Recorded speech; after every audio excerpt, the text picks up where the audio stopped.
Palabra y vida.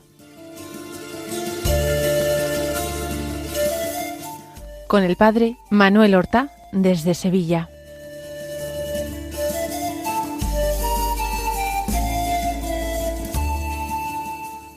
En el nombre del Padre, y del Hijo, y del Espíritu Santo. Amén. Alabados sean Jesús y María. Muy buenos días, queridos amigos, oyentes de Radio María y seguidores del programa Palabra y Vida. Hoy es el martes de la 32ª semana del tiempo ordinario.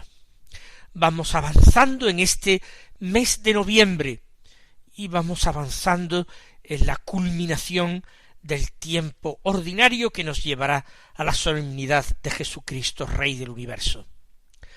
Vamos con toda atención, amor y fe a escuchar la palabra de Dios que se proclama en la liturgia de la misa.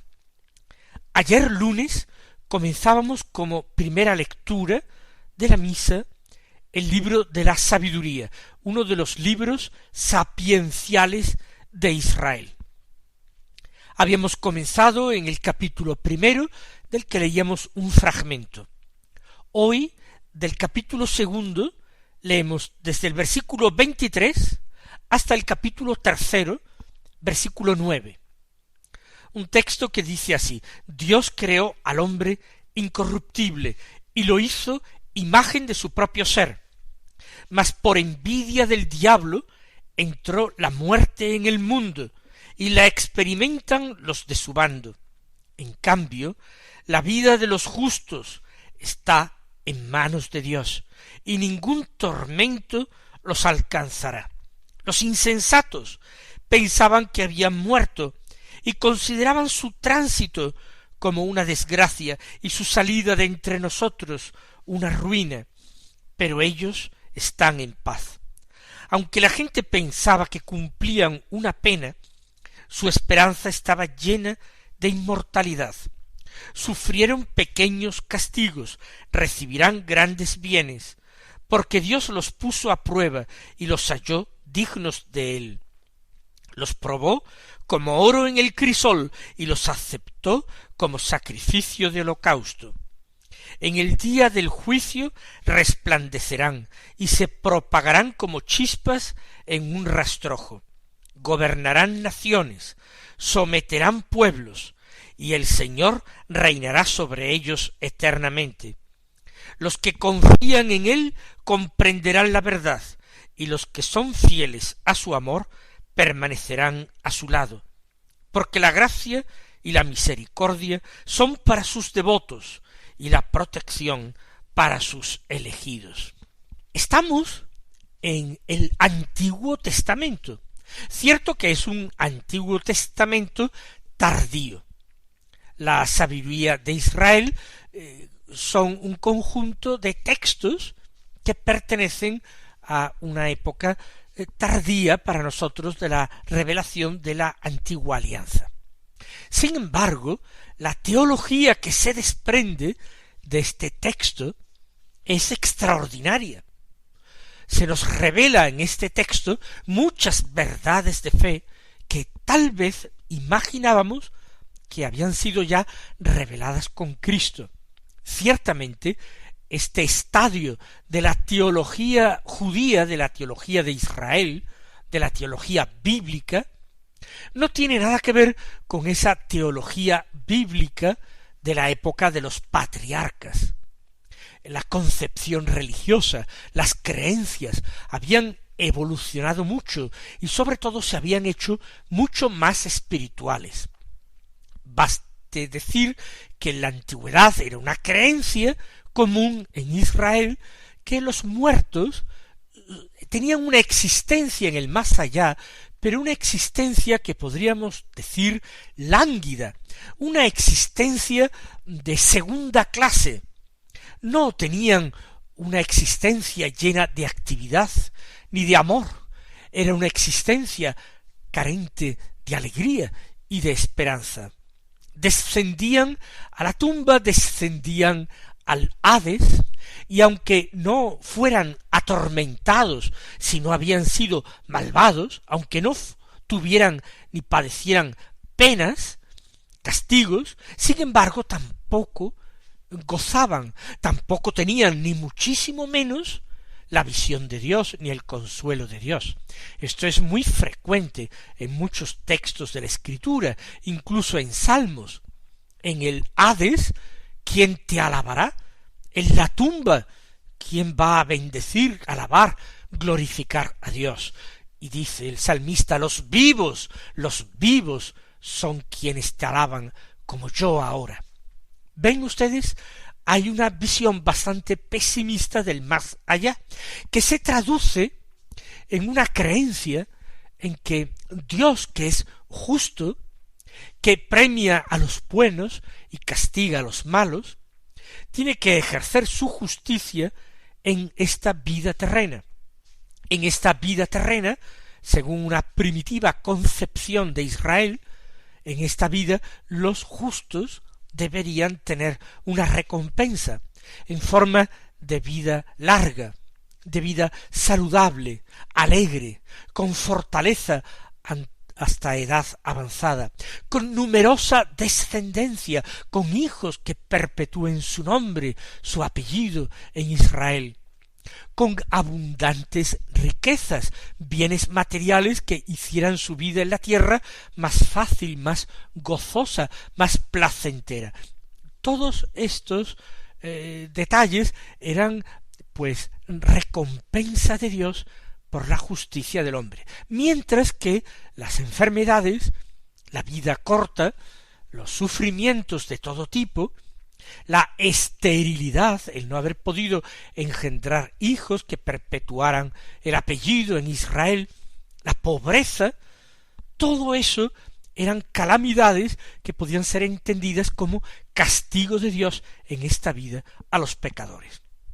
Esta concepción es muy frecuente y dentro de una teología tradicional que particularmente en tiempos de Jesús seguían los saduceos, llega hasta los discípulos de Jesús, que le preguntan en una ocasión, estando en Jerusalén, y en relación a un ciego de nacimiento, le preguntan, ¿quién pecó, éste o sus padres?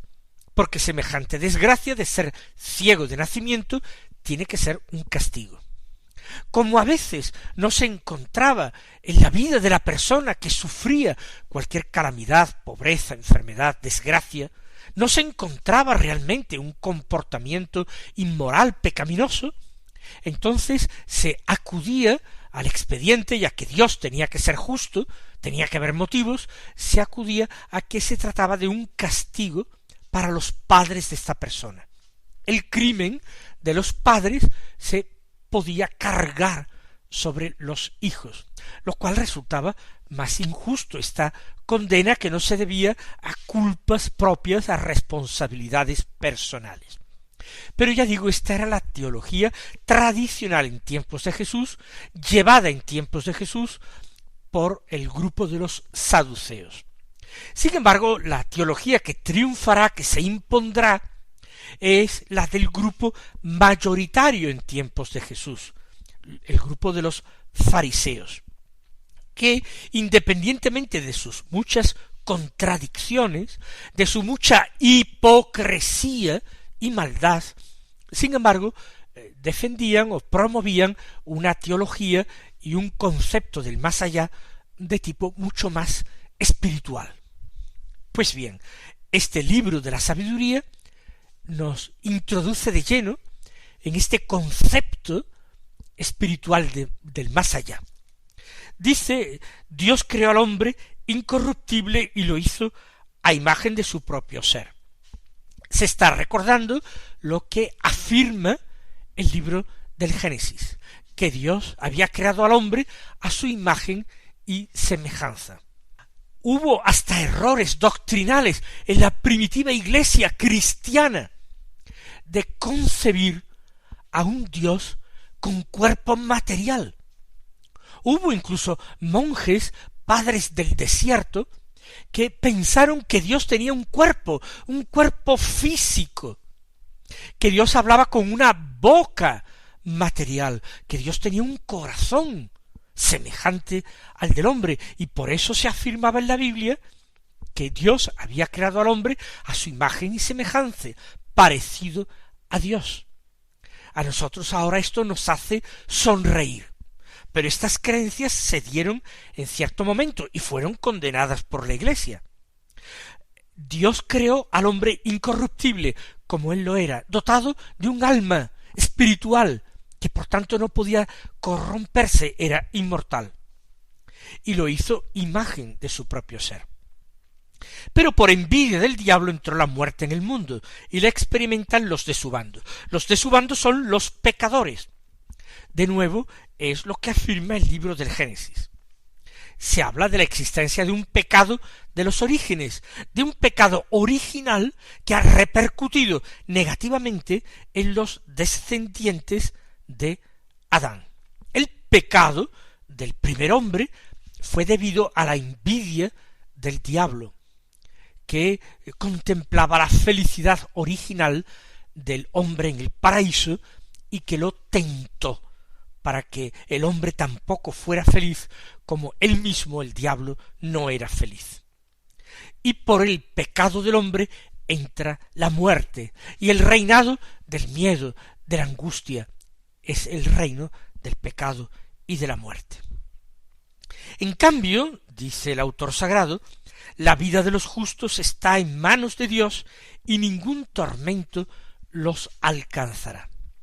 Evidentemente el justo es que quien con la ayuda de la gracia de Dios, no por sus propias fuerzas, él solo, no solo con su propia voluntad, su propio raciocinio, sino con la ayuda de la gracia, trata de vivir según la voluntad de Dios, según los mandamientos. La vida de estos que orientan su vida a Dios en la fe, en el amor, la vida de estos está en manos de Dios, y no tienen que temer el castigo, el tormento.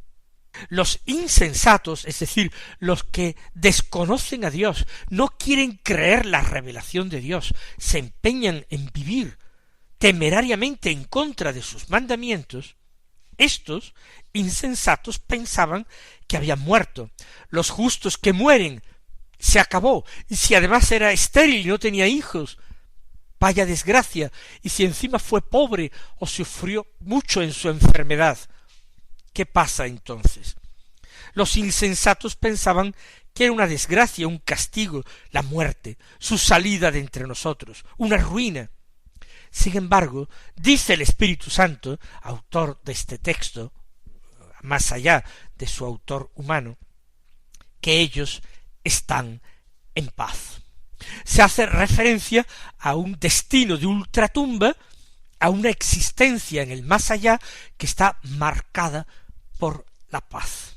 Y recuerden que la Escritura no deja de afirmar en muchas ocasiones que nuestro Dios, el Dios que se revela a los patriarcas, que se revela a Moisés, que se revela a los profetas y al rey David, es el Dios de la paz o el Señor de la paz. Aunque la gente, continúa, pensaba que cumplían una pena, su esperanza estaba llena de inmortalidad.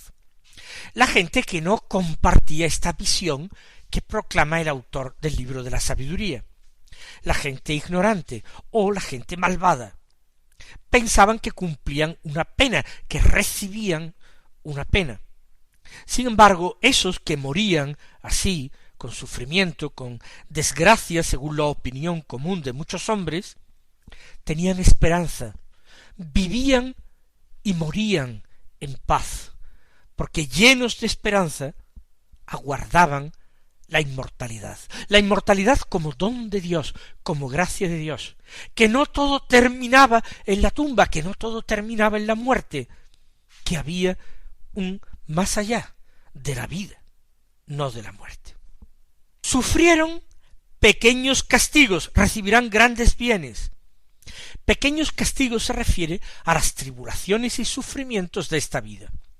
Ese sufrimiento, esa contradicción, ese dolor, no hay ningún hombre que esté exento de él, ni justos ni pecadores. Nuestra vida está marcada por el dolor. Recordemos que todo esto es consecuencia del pecado de los orígenes. Por el pecado entra la muerte, y la compañía de la muerte y el preludio de la muerte es el sufrimiento.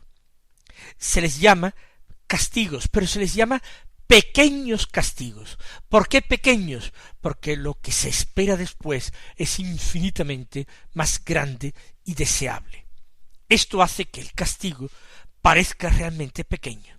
Recibirán grandes bienes porque Dios los puso a prueba y los halló dignos de él.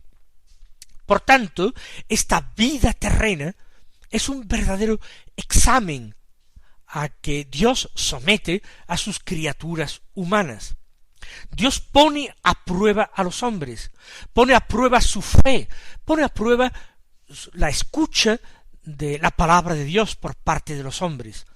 En definitiva, eso es la fe, obediencia a la palabra de Dios. Por tanto, todos los sufrimientos, todas las contradicciones y sinsabores de la vida forman parte de ese examen, de esa prueba que Dios somete a los hombres. Y Dios puso a prueba a los justos y los halló dignos de él. Aprobaron el examen. Para Dios, estos merecen ahora los premios eternos, merecen el paraíso. Los probó, dice el libro de la sabiduría, como oro en el crisol. El oro se derrite en el crisol a altas temperaturas, se funde. ¿Para qué? Para separarlo de las impurezas, para separarlo de aquello que no es oro y dejar el oro puro. Por tanto, de la misma manera, así como un fuego ardiente se purifica el metal precioso, así en el fuego ardiente de la prueba se purifica el hombre para que quede sólo lo que es puro, precioso, agradable a los ojos de Dios, amable para el corazón de Dios. Los probó a los justos como oro en el crisol, los aceptó como sacrificio de holocausto. En el sacrificio de holocausto, el israelita ofrecía a Dios una víctima, normalmente un animal, que se quemaba por completo. Holocausto viene del griego, holos, todos, completo, caustos, combustión, quemar. Holocausto es el sacrificio en que la víctima se quemaba por completo. Se compara la vida, la existencia del justo como un sacrificio de holocausto. Hay sufrimiento, hay muerte, como el de la víctima del sacrificio, pero todo eso culmina en que la víctima se convierte en humo agradable a Dios, que sube a la presencia de Dios. También la vida del justo, que sobrevive a su muerte corporal, sube a la presencia de Dios como humo del sacrificio del holocausto, y acepta a Dios. Dios se complace en ella, tanto en esa vida como en esa muerte. Dios se complace, la acepta como sacrificio. Sigue diciendo el texto: en el día del juicio resplandecerán y se propagarán como chispas en un rastrojo. Se refiere a los justos. Resplandecerán en el día de la verdad, en el día del juicio.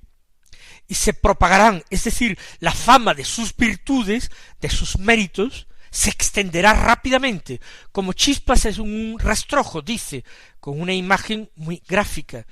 Inmediatamente se propagará el fuego y brillará todo el campo estará incendiado por el fuego de unos pocos, de unas chispas que parecían pequeñas, pero son capaces luego de iluminar y consumir un campo.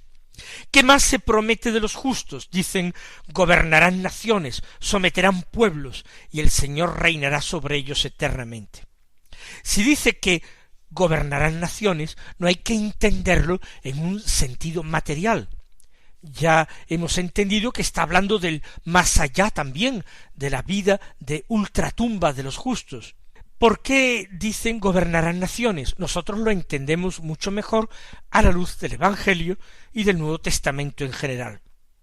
Los que son de Cristo, los que viven con Cristo, para Cristo, reinarán con Cristo.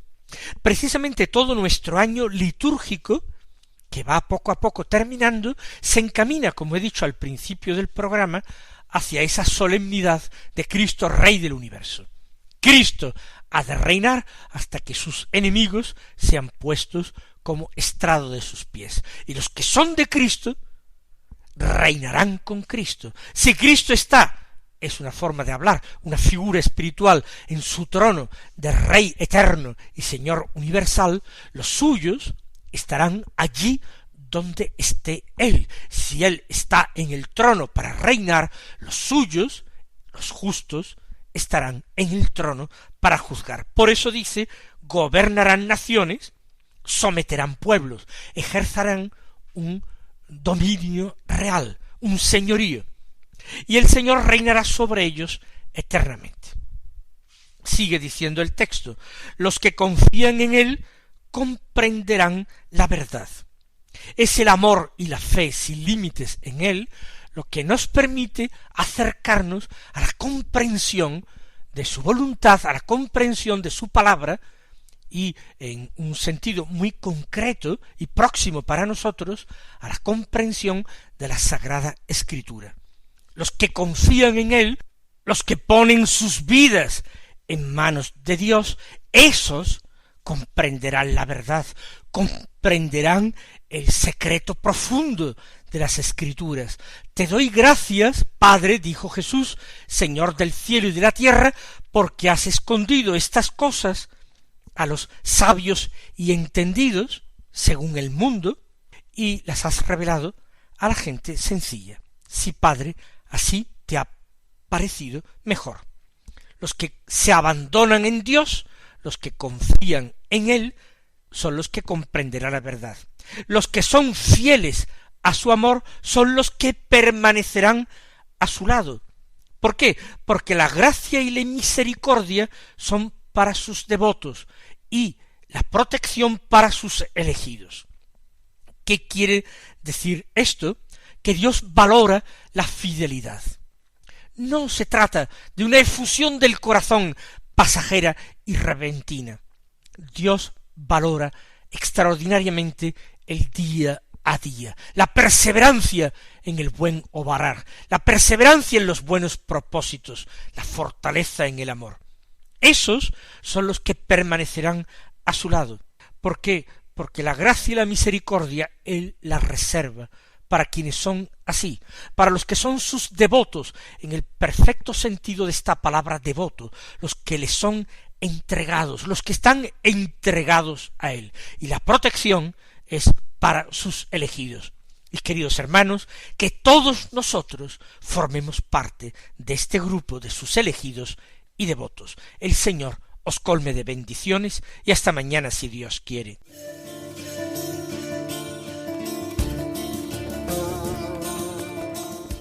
Han escuchado en Radio María Palabra y Vida, un programa que dirige el Padre Manuel Horta.